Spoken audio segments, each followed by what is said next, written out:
Okay. Picking up a skid steer. I rented it out for the weekend to a good friend of mine. He just kind of filled in a lot of these holes out here. They out of the oil field, but they just moved to a bigger location. So I rented it out to him for about 3 days. Go to the company. I'm just here picking it up now.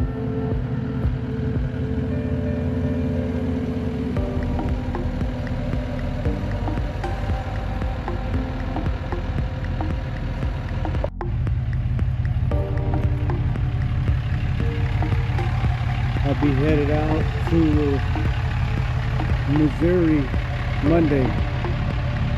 I will be out there building some cattle pens for a Monday coming back Friday.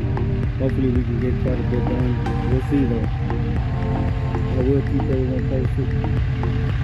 In the meantime, load this thing up.